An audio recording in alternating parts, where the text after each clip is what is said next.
एक सेठ जी ने शहर के बाहर एक आलीशान कोठी बनवाई। उनकी कोठी के आगे बहुत बड़ा व सुंदर बगीचा था। बगीचा बड़े और फलों वाले पेड़ों से घिरा हुआ था। सेठ जी ने बगीचे की देखभाल के लिए 2 माली नौकरी पर रख लिए थे। वे दिन भर फूलों के पौधों की देखभाल करते, उनमें खाद डालते, उन्हें पानी देते थे।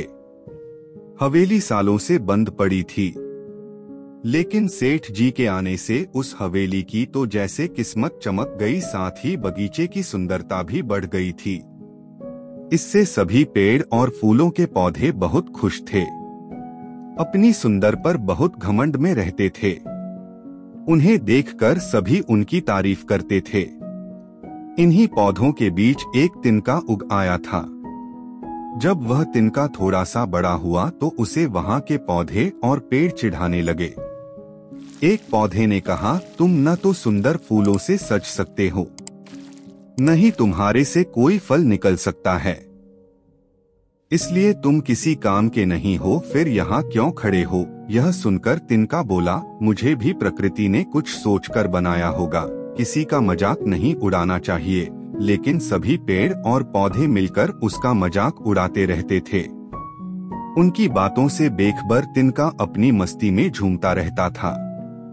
उसकी जड़ें जमीन में बहुत मजबूत थीं, लेकिन उसका ऊपर का भाग थोड़ा सा ही निकला हुआ था। वह मजे से लहलहाता रहता। कुछ दिन बाद दोनों माली तनख्वाह कम मिलने से काम छोड़कर चले गए। इधर पेड़ों का भी फलों का सीजन चला गया था। देखभाल न होने से फूलों के पौधे मुरझाने लगते हैं, लेकिन तिनका अपनी शान से खड़ा रहता है। उसे न देखभाल की जरूरत थी, न पानी की। एक दिन बहुत तेज बारिश, तेज आंधी तूफान आने लगता है। उस बगीचे में लगे बड़े बड़े कई पेड़ गिर जाते हैं। इसी तरह फूलों के पौधे अधिक पानी की मार सहन नहीं कर पाते और झुक जाते हैं।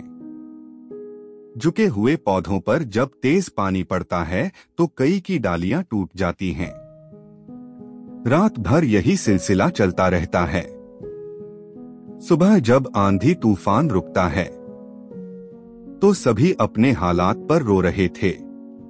तभी एक गिरे हुए पेड़ ने कहा, देखो, हम अपनी अकड़ में जिस जिनके का मजाक उड़ाते थे वो तो पहले की तरह खड़ा लहलहा रहा है, क्योंकि वह ऊपर कम है और उसकी जड़ें अंदर तक हैं। दूसरे पौधे भी बहुत शर्मिंदा हुए। उन्होंने तिनके से माफी मांगी।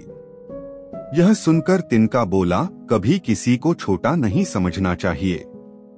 शायद भगवान ने तुम्हें दंड दिया है।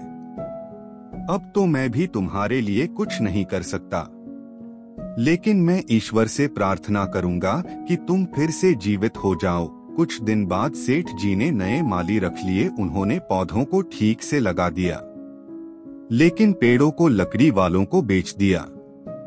वे उन्हें काट कर ले गए। यह देखकर तिनके को बहुत दुख हुआ, लेकिन इस सब में उस छोटे से तिनके पर न तो सेठ जी का ध्यान गया, न माली का। तिनका अपनी मस्ती में लहलहा रहा था।